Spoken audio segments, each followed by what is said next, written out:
저는 이 시간에 데살로니가 전서 1장 2절에서 7절 말씀을 가지고 흔들리지 않는 믿음, 굳건한 소망, 이와 같은 제목으로 말씀을 나누겠습니다. 바울이 2차 선교 여행을 출발할 때 바나바와 헤어지고 실라와 또 디모데와 함께 떠납니다. 그래서 소아시아, 그러니까 사진을 한번 띄워줘 보세요. 소아시아, 지금으로 말하면 여기가 터키가 되겠어요. 그 소아시아가 터키예요. 아시아니까 한국 이쪽인 줄 아는데, 소아시아를 거쳐서 어디로 들어가냐면 마케도니아, 첫 성이 빌립보로 들어갑니다. 그 다음 사진을 보여주세요. 빌립보에서 사도행전 16장인데 무슨 일이 있어요?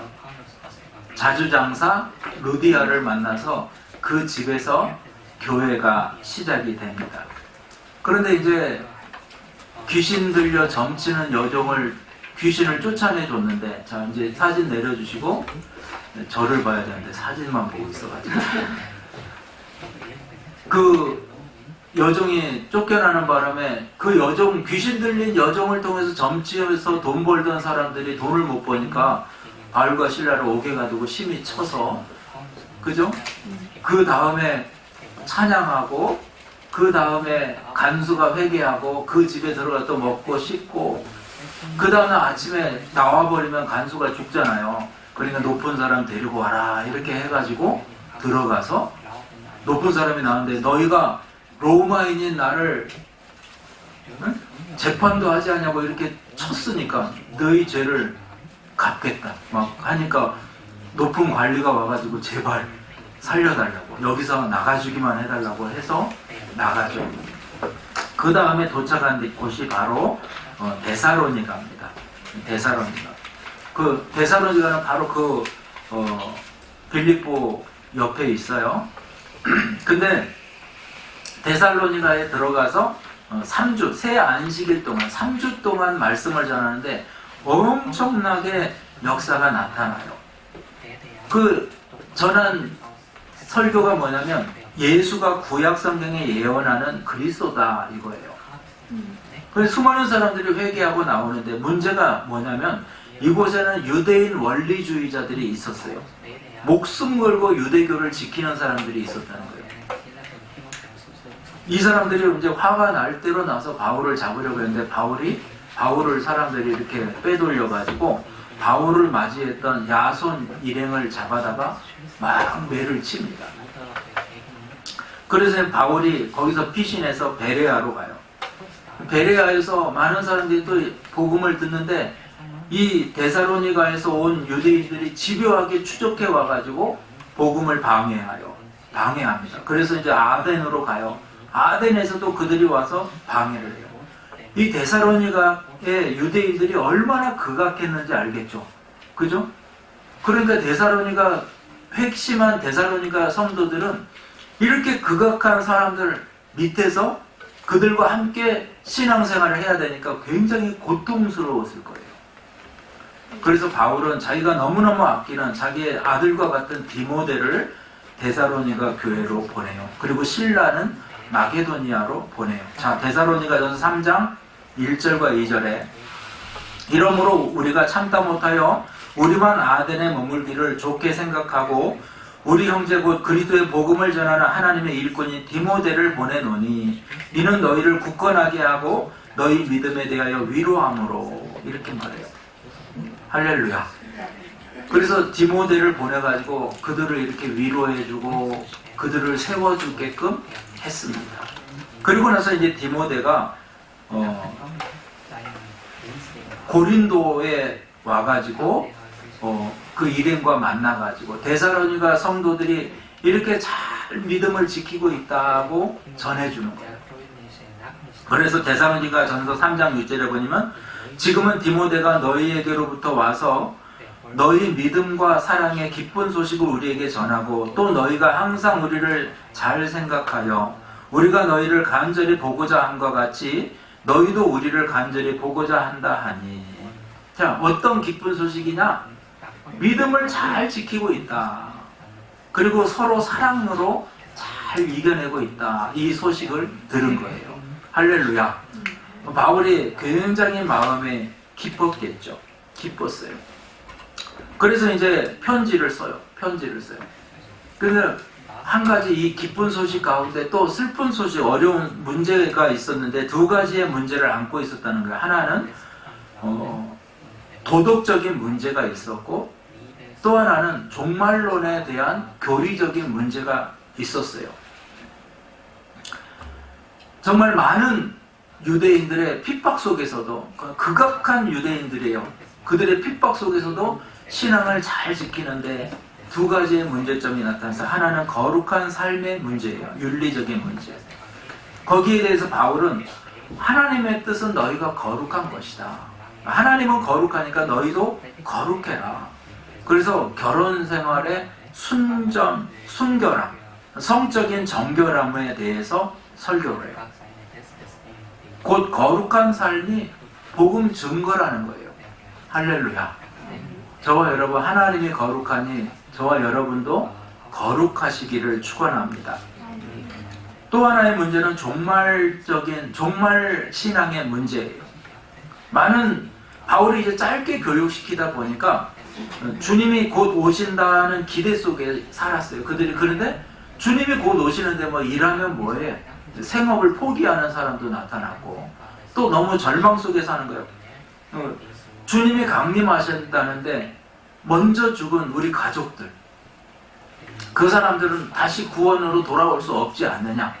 죽어버렸는데 거기에 대해서 바울이 주님께서 강림하실 때 죽은 자들이 먼저 일어나고 그 다음에 살아있는 우리도 주를 영접하여 영원히 함께 있게 될 것이다. 이런 종말론을 잘 설명해줘요. 다시 조금 정리해드리면 바울은 이 편지를 고린도에서 쓰는데 정말 극악한 유대인들 가운데서 고군분투하게 신앙생활하고 있는 데살로니가 성도들을 위로하기 위해서 또 그들의 잘못된 부분, 윤리적인 부분 그리고 종말적인 부분을 잘 바로잡아 주기 위해서 이 서신을 써요. 근데 이 서신이 바울의 굉장히 초기작이에요. 왜냐하면 이신칭의에 대한 체계와 교리가 잘 나타나지 않고 그리고 갈라디아서와 함께 문맥을 같이 하는 것을 보아서 갈라디아서 그리고 데살로니가 전후서 이거는 AD 50년에서 51년 바울이 초기에 쓴 서신인 것을 알 수가 있어요. 저는 이 시간 이제 데살로니가 전후서 말씀 주제로 흔들리지 않는 믿음, 굳건한 소망이라는 주제로 말씀을 나눌 거예요. 오늘날 우리가 살고 있는 이 세상은 마치 안개가 자욱히 낀 것처럼 그러한 곳을 여행하는 여행자와 같은 그런 삶인 것 같아요. 여기가 어디지? 방향도 몰라요. 분간하지도 못해요. 어디로 가야 되는지 혼란스러워요. 그런데 딱 우리 손에는 나침반 하나만 있어요. 나침반. 그것을 보고 이제 찾아가는 거예요. 여러분, 세상에는 수많은 가치관이 있어요. 거짓 정보들이 있어요. 사람들은 이 자기가 가지고 있는 지식이 흔들리면 굉장히 불안해하거든요. 근데 요즘에는 이러한 우리가 가지고 있는 통념이라고 그러죠. 이런 지식들이 많이 흔들려요. 그렇다고 여기서 내가 가지고 있는 지식이 옳다고 계속해서 그것을 고집하며 살아야 된다? 이것도 참 불안한 요소예요. 불안한 점세, 흔들리는 가치관, 또 이러한 상황을 틈타서 나오는 거짓 교리들, 거짓 이성 정보들, 이러한 혼돈 가운데서 우리가 어떻게 신앙생활하는 것이 좋을까? 오늘 바울은 마치 등대처럼 우리에게 빛을 보여주고 있어요. 그러니까 데살로니가 성도들에게 이렇게 칭찬과 권면을 했던 말씀 안에 이런 말씀이 있어요. 데살로니가 전서 1장 3절이 굉장히 중요한 말씀인데 너희의 믿음의 역사와 사랑의 수고와 우리 주 예수 그리스도에 대한 소망의 인내를 우리 하나님 아버지 앞에서 끊임없이 기억하니니 이렇게 말해요. 믿음이라는 확신 가지고 사랑이라는 헌신으로 서로 동행하며 소망이라는 이정표를 붙들고 이렇게 신앙을 잘 지키고 있는 어려운 상황도 고군분투하고 있는 그들을 칭찬하고 격려하면서 바로 그게 무엇인가? 너희들이 믿는 믿음이 뭐냐? 너희들이 헌신하는 사랑이 뭐냐? 너희들이 소망하는 천국이 뭐냐? 여기에 대해서 하나하나 이렇게 풀어서 설명을 해줘요. 이게 고린도 전후서의 전체적인 문맥이라는 거예요. 첫째는 믿음의 역사가 나타나는 교회가 되자는 것입니다. 자, 데살로니가전서 1장 6절에서 7절이에요. 또 너희는 많은 환난 가운데서 얼마나 고통스러웠는지 알겠죠? 성령의 기쁨으로 말씀을 받아 우리와 주를 본받은 자가 되었으니 그러므로 너희가 마케도냐와 아가야에 있는 모든 믿는 자의 본이 되었느니라. 본이 되었느니라. 여러분, 본이 된다는 것은 참 부담스러우면서도 중요한 부분이에요. 우리 시대에, 우리 사회에 직면한 가장 큰 문제는 본받을 지도자가 없다는 거예요. 예전에는 정치인들도요, 명절이 되면 여야를 막론하고 인사드리러 가는 정치인이 있었잖아요. 그죠?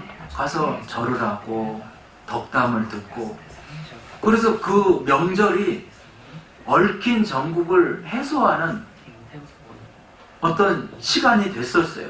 근데 요즘에는요, 완전히 그런 어른이 없어요. 정치적인 어른이 없다는 거예요. 교회에서도 본받을 영적 지도자가 없다는 거예요. 신앙의 롤모델이 줄어들고 있다는 거예요. 근데 오늘 바울은 데살로니가 성도들에게 너희가 모든 믿는 자들의 본이 되고 있다. 근데 그것은 어디서 출발했냐? 어디서부터 온 거예요? 바울을 사람들이 본받았다는 거죠. 그리고 바울은 예수님을 본받았어요. 그러니까 그리스도와 예수님을 본받은 바울을 또 예수님과 바울을 본받았다는 거예요. 바로 그것을 바울이 귀중하게 여기고 있는 거예요. 저와 여러분, 바로 이것을 바울은 뭐라고 말하냐면 믿음의 역사라고 표현을 했어요. 믿음의 내용이에요. 믿음의 내용. 우리 믿음은 어디서부터 출발되어져야 되냐? 바로 예수 그리스도로부터 출발되어져야 돼요. 할렐루야. 우리는 누구를 종종 믿음 좋다고 이렇게 말을 할 때 뭐가 믿음 좋아요? 그 근거를 성경을 많이 안다. 기도를 많이 한다. 봉사를 잘한다. 직분을 잘 감당한다. 물론 이러한 것은 믿음의 표현일 수 있어요. 그렇지만 이것보다 더 본질적인 질문이 뭐냐면 그 믿음이 과연 어디서부터 기인했는가? 출발점이에요. 겉으로 보이는 것이 아무리 화려하고 좋아 보여도, 그럴듯해 보여도 그 내면에 또 그의 출발점이 잘못됐다면 그것은 바르지 않은 거예요. 바울 신학에 보면은 바울은 신학에서 5가지 정도로 믿음의 본질적인 내용을 말하는데요. 첫째는 세상을 창조하신 창조주 하나님을 믿는가예요. 여러분, 하나님이 이 세상을 창조하심을 믿습니까? 두 번째는 예수 그리스도께서 우리를 구원하신 구세주인가? 예수님 통해서 여러분 죄사함 받음을 믿으십니까? 그 세 번째는 우리 안에 역사하시고 인도하시는 분이 성령이라는 거예요. 성령의 역사를 믿는 거예요. 네 번째는 예수님 안에 사죄의 은총이 있는가? 여러분, 저와 여러분의 죄사함의 은혜는 예수 그리스도를 믿음으로 말미암아 있습니다. 할렐루야. 행위에 있지 않아요. 믿음으로 있어요. 마지막 5번째는 우리에게 생명의 진리를 가르치는 성경이 하나님의 말씀임을 믿느냐는 거예요. 성경 중심이냐는 거예요. 여기에 기인해 있지 않으면 그거는 가짜 복음이고 가짜 믿음이에요. 믿음은 신념이 아니에요. 어떤 사람은 나는 확고한 생각을 가지고 있어. 나는 능력 있는 사람이야. 나는 내 자신을 믿어. 나는 할 수 있어. 그러면서 강한 행동이 나와요. 그럼 그 사람을 믿고 따르는 사람이 많아져요. 그런데 그것은 자기에게서부터 출발한 믿음이에요. 그걸 믿음이라 보면 안 된다는 거예요. 믿음은 오히려 반대로 나는 연약합니다. 이렇게 인정하는 거예요. 나는 부족합니다. 나는 할 수 없습니다. 하나님이 하셔야 됩니다. 하나님을 전적으로 의지하는 거예요. 이처럼 믿음의 대상이 나인지 다른 사람인지 아니면 하나님인지 거기에 대한 결과는 엄청나다는 거예요. 다윗이 골리앗을 향해서 나아갈 때 물맷돌 하나 가지고 나아가죠. 그 물맷돌은요, 하나님의 이름으로 나아가는 믿음이 있었어요. 믿음의 대상이 하나님이었다는 거예요. 가나안 여인이 예수님을 찾아와서 자기 딸을 고쳐달라고 간청할 때 예수님이 반응하지 않았어요. 그런데 낙심하지 않고 포기하지 않고 계속해서 매달렸어요.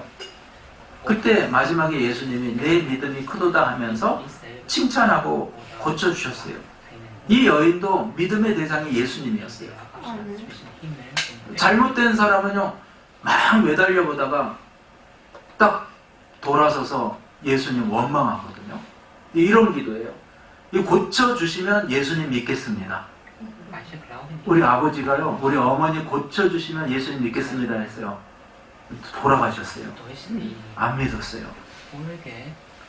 그럼 그건 자기가 중심이 된 거예요. 우리는 우리 기도가 그러면 안 돼요. 뭘 이렇게 해주시면 조건부로 예수님 믿는 거 아니에요. 어떻게 인도하든 내가 믿겠습니다. 내 인생을 맡기겠습니다. 이게 바른 신앙이라는 거예요. 또 믿음은 신념이 아니고요. 또 믿음은 객관성이에요. 객관성. 다시 말해서 특별한 사람에게만 특별하게 적용되는 게 믿음이 아니에요. 모두 다 믿는 자에겐 다 동일한 역사, 동일한 결과가 있어요. 할렐루야. 믿고 구한 것은 받은 줄로 믿으라. 그대로 됩니다. 믿음으로 기도하세요. 역사 일어납니다. 할렐루야. 어떤 사람은 일어나고 어떤 사람은 안 일어나는 게 아니에요. 믿는다고 하면 여러분 다 되는 거예요. 그래서 믿음 없음을 고민해야지 믿음이 잘못됐다 이거는 아니라는 거예요. 그리고 또 하나 믿음이 있다고 하면 행위가 따라와야 된다는 거예요. 야고보서 2장 26절입니다. 영혼 없는 몸이 죽은 것 같이 행함이 없는 믿음은 죽은 것이다. 이 스펄전 목사님은 행함이 없는 믿음을 경계하면서 누구나 이렇게 말씀하세요. 누구나 예수님을 믿기만 하면 구원받는다는 것은 올바른 교리입니다. 그러나 이 교리를 은밀한 죄를 지어도 구원받는 것이고 다른 사람들과 싸우고 다투어도 구원받을 것이라고 악용한다면 그 사람은 아무리 올바른 교리를 잘 안다 해도 구원에 이르지 못할 것입니다. 바로 여기에 위험성을 지적하고 있는 거예요. 믿음은 히브리서 11장 1절에 바라는 것들의 실상이요 보이지 않는 것들의 증거니. 그렇다면 믿음이 뭐냐? 믿음은 여러분 바랄 수 없는 것을 바라고 보지 못하는 것을 본 것보다 더 확실하게 행동하는 거예요. 하나님 신뢰 안에서. 생각해 보세요. 아브라함을 보세요. 갈대아 우르에 살고 있을 때 하나님이 부르십니다. 그 땅에 관하여 하나님이 떠나라 이렇게 명령하세요. 근데 그 땅에 관하여 전혀 아는 바도 없어요. 그런데 하나님께서 가라 하니까 가는 거예요. 이렇게 기록되어 있어요. 갈 바를 알지 못하지만 가는 거예요. 이러한 아브라함의 행동을 믿음이라고 보는 거예요. 노아도 마찬가지예요. 노아도 하늘에서 단 한 번도 비가 내리지 않는 시대예요. 아무런 징조도 보이지 않는 상황이에요. 근데 하나님께서 홍수로 심판하시겠다. 물이 가득 채워지겠다. 믿을 수 없어요. 그런데 순종하여 방주를 짓기 시작해요. 이게 성경은 믿음의 역사라고 말씀해요. 저와 여러분에게 우리 교회에 이런 믿음이 있기를 소망합니다. 히브리서 10장 37절 38절에 나의 의인은 믿음으로 말미암아 살리라. 또한 뒤로 물러가면 내 마음이 그를 기뻐하지 아니하리라 하셨느니라. 우리는 뒤로 물러가 멸망하는 자가 아니요 오직 영혼을 구원함에 이르는 믿음을 가진 자니라. 할렐루야. 이 혼란스러운 시대를 이길 수 있는 나침반은요, 믿음이에요. 믿음. 신뢰. 하나님 신뢰하고 여러분 온전한 믿음의 역사 이루기를 축원합니다. 흔들리지 마세요. 하나님 보고 담대하게 나가는 거예요. 그 믿음의 역사라는 거예요. 두 번째는 사랑의 수고가 나타나는 교회가 되어야 됩니다. 우리 1장 3절 너희 믿음의 역사와 사랑의 수고와 이렇게 말해. 사랑의 수고.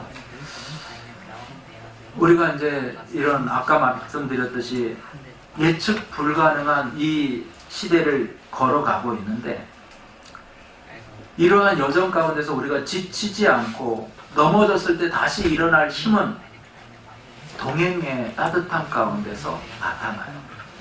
그런 말 있잖아요. 혼자 가면 빨리 갈 수 있어요. 그러나 멀리 못 가요. 둘이 가야, 그리고 셋이 가야, 여럿이 가야 멀리 갈 수 있어요. 사도 바울은 데살로니가 교회를 칭찬하면서 그들의 사랑의 수고를 내가 잊지 않는다, 기억한다 이렇게 말해요. 사랑의 수고. 이 세상에는 참 수고하며 봉사하는 사람이 많아요. 굳은 일을 맡아 하는 분들, 연약한 사람들, 낮은 자들, 홈리스들. 제가 호스피스 봉사할 때 호스피스 봉사가 굉장히 어렵습니다. 그런데 봉사자들이 오는데 믿음 없는 사람들도 많이 왔어요. 믿음이 없어요. 그냥 좋은 일 하러 오는 거예요. 많은 사람들은 보수를 받기 위해서 또는 인정받고 경력 쌓기 위해서 자원봉사는 바로 그러한 거죠. 그런데 어떤 동기 때문일까? 때로는 불쌍해서, 때로는 의무감에, 때로는 자기 신념 때문에 봉사하고 열심히 하는 경우가 있어요. 물론 그 자체로 귀한 일이에요. 근데 바울이 오늘 칭찬하는 데살로니가 교인들의 사랑의 수고는 그 근본 동기가 달랐어요. 그들은 자신이 죽어 마땅한 죄인인데 예수님께서, 하나님께서 독생자 예수님을 보내주셔서 자기를 구원해 주시고 대속해 주셨다는 그 은혜의 감사함으로 하나님 앞에 봉사와 헌신을 했다는 거예요. 그들의 삶은 이전과 확연히 달라요. 출발점이 다르다는 거예요. 그들이 사랑의 수고, 가지고 있는 수고의 출발점이 달라요. 교회에서 봉사하는 일이 피곤하고 힘들 때가 있을 겁니다. 때로는 짐이 되고 부담으로 느껴질 때도 있을 겁니다. 좋은 마음으로 시작했는데 짜증나는 사람을 만날 수도 있고 또 예상치 못한 또 어려움을 만날 수도 있어요. 그럼에도 여러분 인내하고 묵묵히 섬기시기를 축원합니다. 누가 알아주건 알아주지 않건 하나님 앞에 불평하지 말고 원망하지 말고 하나님 보고 나가는 거예요. 그 이유는 하나님을 향한 사랑, 하나님께 받은 사랑, 그것 때문이에요. 우리의 출발점 바로 거기에서부터 출발하는 거예요. 할렐루야. 어느 이 CCC 우리 김중곤 목사님이 옛날에 간증하신 간증을 내가 들은 적이 있는데, 한 대학생, 이 대학생 선교 단체를 크게 운영하시는 목사님이에요. 외동딸로 너무너무 곱게 자란 학생이 이렇게 학교에서 이제 친구들하고, 어떤 자매냐면 학교에서 친구들하고 MT를 하면은, MT를 했는데 얼굴 색깔이 까매져요. 왜 그러냐? 이 자매가 결벽증이 있어서 화장실을 못 가는 거예요. 화장실. 먹지도 않고 막 그냥 얼굴이 까매지고. 근데 이 자매가 결혼을 했어요. 그래서 아이를 낳았는데 4kg를 낳았어요. 4kg 아이를 낳았어요. 그 이제 낳은 지 얼마 안 돼서 신방을 가서 이렇게 봤는데, 그 부모님하고 같이 가서 봤는데 이 자매가 어떻게 사나 굉장히 걱정이었다는 거예요. 근데 막 그 큰 애를 막 안고 한 속에 안고 막 헐헐 날아다니더라는 거예요. 기저귀도 갈고 막 기저귀를 싹 빼서 냄새를 막 쿵쿵대고 맞는데 자기가 기절하는 줄 알았다는 거예요. 옛날에 그 자매가 아닌 거예요. 네. 여러분, 대체 이분이 이런 고민을, 대체 무엇이 그 결백했던 처녀를 이토록 변화시킬 수 있었을까? 그게 사랑이죠, 사랑. 사랑. 자식에 대한 사랑이 그 모든 수고를 기쁨으로 감당하게 만든 거예요. 저와 여러분이 봉사와 헌신의 출발점이 바로 이 사랑이 되지 않으면, 하나님의 은혜가 되지 않으면 여러분 힘이 들어지는 거예요. 바울이 개척해 놓은 고린도 교회에 가만히 들어와 바울은 가짜고 우리가 진짜다. 바울은 사도가 아니다.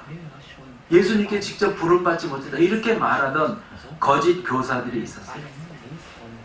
그 사람들은 자기네들이 그리스도의 일꾼이라고 자처했어요.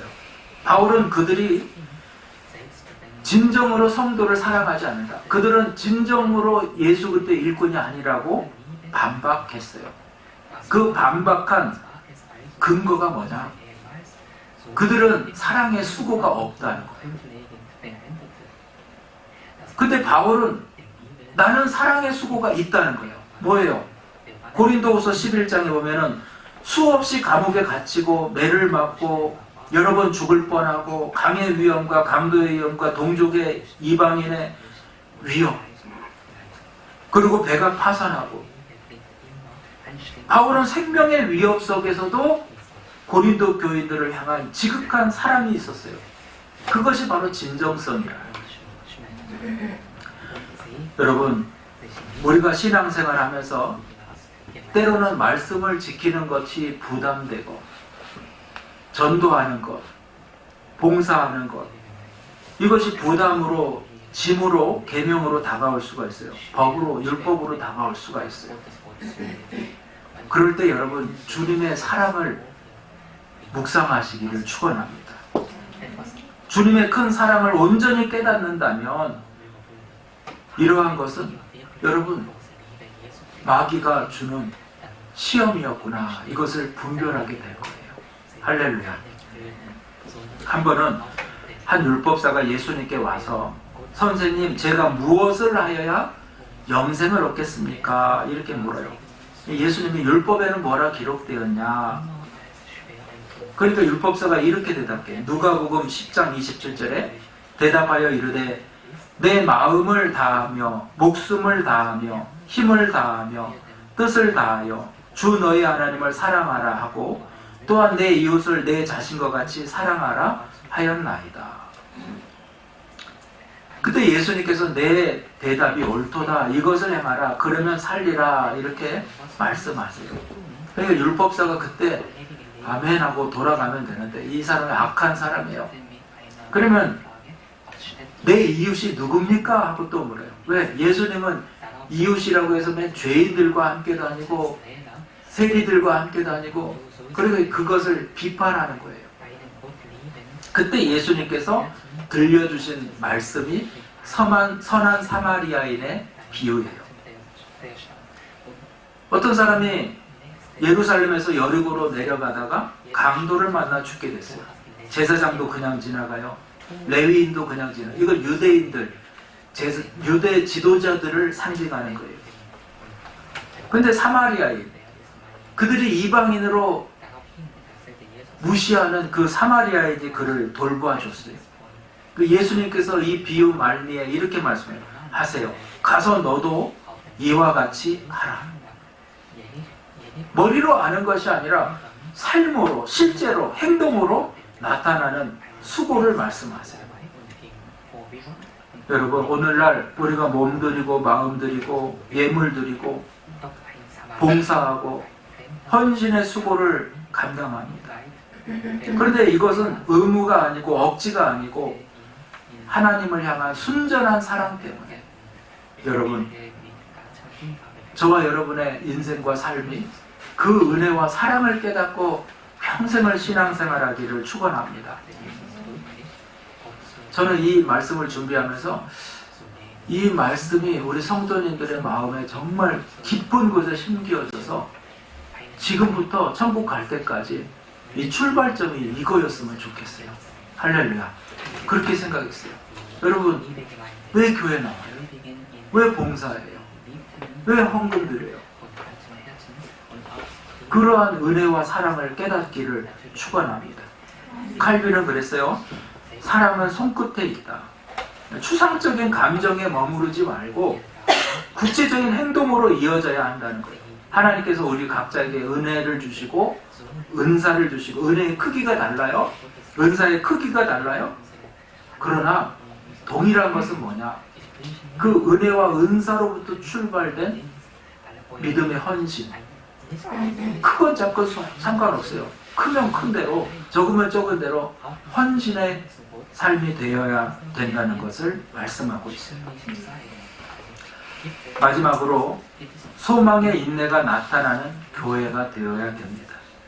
우리 1장 3절을 보니까 하반부에 우리 주 예수 그리스도에 대한 소망의 인내를 이렇게 말해요. 우리의 삶이 안개 낀 여정과 같다고 그랬어요. 막막해요. 넘어졌을 때 다시 일으켜주고 힘들 때 다시 소망을 주는 거, 바로 이게 올라가 보면은 천국 소망이에요. 할렐루야. 이 땅의 것은 다 없어져요. 남는 것은 천국이에요. 자, 안 없어지는 게 뭐가 있을까요? 부모? 부모들이 우리를 배신하고 먼저 갑니다. 그죠? 먼저 죽어요.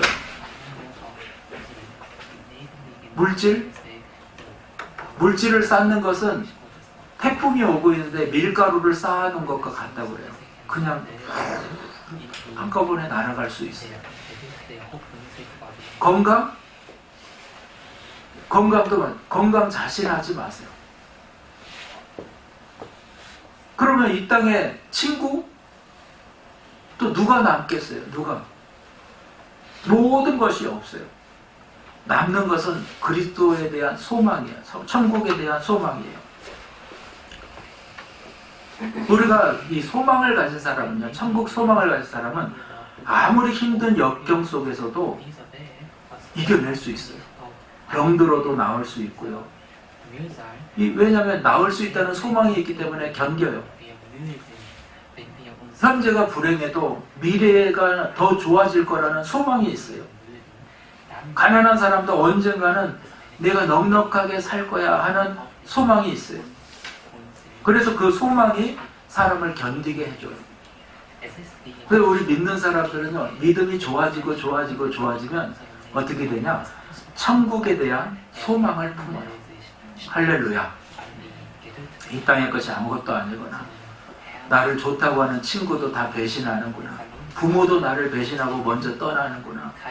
다 믿을 거는 없어요. 천국 소망만 남는다는 거예요.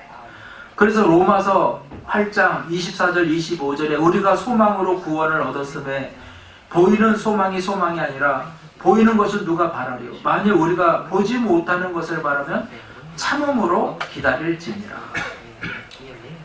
근데 아까 제가 말씀드린 데살로니가 교회는 종말과 재림에 대해서 잘못된 신앙을 가지고 있었어요. 과도하게 종말을 기다리는 거예요. 주님이 곧 오신다. 그 재림을 기다리는 거예요. 세상이 끝났는데 뭐 돈 버는 게 무슨 소용이 있어. 주님이 오실 텐데 뭐가 중요해? 이러면서 다 생업도 포기해버리고 그냥 이걸 뭐라고 그러냐면 허무주의라고 해요. 허무주의. 여러분 인생이 아무것도 아닙니까? 허무주의예요? 저는 사업하는 사람은 엄청난 사업의 성공을 거두기를 축복합니다. 공부하는 학생들은요, 최고가 되세요. 장학금도 받고 최고가 되세요. 여러분 어디에 있든지 무엇을 하든지 정말로 힘써 하세요. 근데 그 근본적인 목적은 하나님께 두시기를 축원합니다. 바울은 이에 대해서 이렇게 말해요. 데살로니가후서 3장에 단호하게 경고하는데 3장 10절입니다. 우리가 너희와 함께 있을 때에도 너희에게 명하기를 누구든지 일하기 싫어하거든 먹지도 말게 하라 하였더니, 데살로니가후서 3장 13절에 계속해서 형제들아 너희는 선을 행하다가 낙심하지 말라. 그 한마디로 이거요. 이 예수님 곧 오시는데 하면서 일하지 않는 사람은 먹을 것도 주지 말라는 거예요. 먹이지도 말라고. 우리 인생의 삶의 자리에서 책임을 다하라는 거예요. 책임을. 우리가 이 땅의 현실을 부정하는 것이 아니라 이 땅에서 하나님의 뜻을 이루어가는 거예요. 또 재림에 대한 잘못된 이해가 뭐냐면 이미 끝났다라는 거예요. 예수님이 이미 오셨다, 이런 거짓 교사들의 가르침에 흔들렸어요.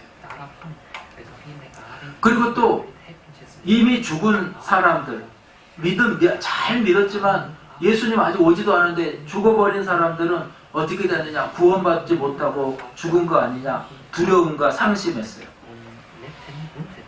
데살로니가 전서 4장 16절에서 17절에 바울이 이러한 것을 다 바로잡아주는 굉장히 중요한 말씀을 하세요.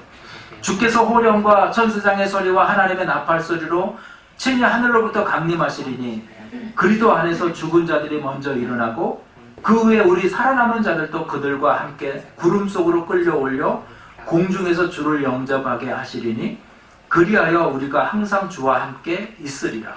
할렐루야. 유명한 말씀이죠. 잘 아는 말씀이죠. 이게 굉장히 중요한 부활에 대한, 천국 소망에 대한 기준이 돼야 돼요. 할렐루야. 이 종말신앙이 굉장히 중요해요. 종말론이. 미국의 1800년대 후반부터 1900년도 초반까지 대각성의 열기로 엄청나게 뜨거워졌어요. 그때 강조했던 게 개인적인 경험이라든지 또 신비주의가 강조됐어요. 새로운 계시, 직접적인 영적 체험. 그러면서 비성경적인 요소들이 많아지기 시작해요. 그럼에도 불구하고 교회가 엄청나게 부흥하는 시대예요. 얼마나 부흥했냐? 한 주가 다 예수를 믿어요. 한 주가. 그리고 거기는 술도 담배도 다 판매 금지예요. 근데 이 사람들이 처음부터 이단은 아니었어요. 근데 큰 교회들이 이단이 되는데 뭐냐면 여호와의 증인 같은 경우는 찰스 데이지 러셀이라는 사람이 지도자였는데 이 사람이 시한부 종말론을 주장하고 반복해요. 그래서 1914년, 1925년 계속해서 1975년 한 4-5번을 그렇게 하다가 그 다음에 이제 하나님의 나라가 이미 임했다 이렇게 주장을 해버려요. 천년왕국이 시작됐다 막 이렇게. 몰몬교는 조셉 스미스가 교주인데요. 성경 플러스 몰몬경이에요. 이것만 인정해. 행위, 의식, 침례와 결혼을 강조하면서 결혼도 그게 율법적으로 자기들 틀 안에서 이렇게 이루어가요. 이 사람은 자기가 살아있을 때 예수님이 올 것이라고 말했어요. 그러면서 새 시온은 미국이다. 바로 재림의 시점을 계산하고 자기가 교주가 돼서 그래서 이단이 돼버리게 말해요. 그리고 제7안식교는 엘렌 G 화이트라는 사람이 교주가 되는데요. 자기가 쓴 예언 해석서를 강조하면서 성경 플러스 자기의 계시 이렇게 되죠. 그리고 이 사람들은 믿음 플러스 율법, 특히 안식일을 준수해야 된다. 그래서 1844년에 예수님이 재림하실 거라고 예언했어요. 근데 오지 않았어요. 그러자 그들은 예수님이 재림한 것이 아니고 예수님이 지성소로 들어가서 조사 심판하신다. 지금 예수님이 지성소에 들어가서 우리를 다 조사하고 있다. 몇 년도부터? 1844년도부터. 근데 그러고 나서 이제 후대들이 이 빗나간 교리를 수정하면서 시한부 종말론을 공식적으로 부정하고, 과거의 시한부 예언은 오류다, 해석이 오류다, 이렇게 말을 해요. 그런데 지금 개신교에서 몇몇 교회들은 인정을 해주는데 몇몇 교회는 아직도 이단이라고 해요. 왜냐? 그 사람들이 계속해서 1844년에 이 의미를 고치지 않아요. 예수님이 지성소에서 이렇게 보고 있다, 이거를 아직도 주장을 하는 거예요. 그래서 제7 안식교는 좀 왔다 갔다 해요. 여러분, 다 하나같이 공통된 점이 뭐냐? 예수님의 재림의 시기에 대해 과도하게 집중한다는 거예요. 신앙의 본질은 거룩, 사랑, 성실, 인내, 이러한 부분을 등한히 하고 자꾸 언제 오시나, 몇 월 며칠 몇 시에 어디에, 미국 유타주에, 또 우리나라도 1992년 10월 28일 날 한국 서울에 오신다고 또 해가지고, 그 사람들이 베를린에도 지부가 있어요. 지금도 있어요. 지금도. 여러분, 하나님의, 우리가 믿음이 좋아지고 신앙이 깊어지면 가장 이제 남는 신앙이 뭐냐? 종말 신앙이에요. 종말. 천국 대망한다고, 소망을 가진다고. 여기서 잘못되면 안 되는 거예요. 망하는 거예요. 여러분, 여호와의 증인들, 몰몬교도들 보세요. 얼마나 금검절약하는지. 어떤 분이 저한테 그러더라고요. 야, 그 사람들 보니까 진짜 믿는 사람 같아요. 하얀색, 까만색, 신발도 한 켤레만 신어요. 한 켤레만. 떨어질 때까지.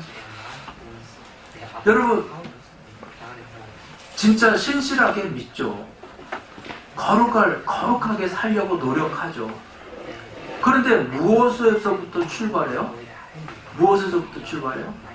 바른 신앙 안에 서지 아니하고 그것만을 보면 안 되는 거예요. 완전히 부활신앙이 잘못되고 재림신앙이 잘못돼 버리면 이런이 돼버리는 거예요. 그런 수고와 헌신이 다 헛것이 돼버려요. 사랑의 수고와 믿음의 역사가 다 헛것이 돼버릴 수 있다는 거예요. 그래서 마지막 게 굉장히 중요한 거예요. 바울의 권면이에요. 데살로니가전서 4장 3절입니다. 하나님의 뜻은 이것이니 너희의 거룩함이라 곧 음란을 버리고.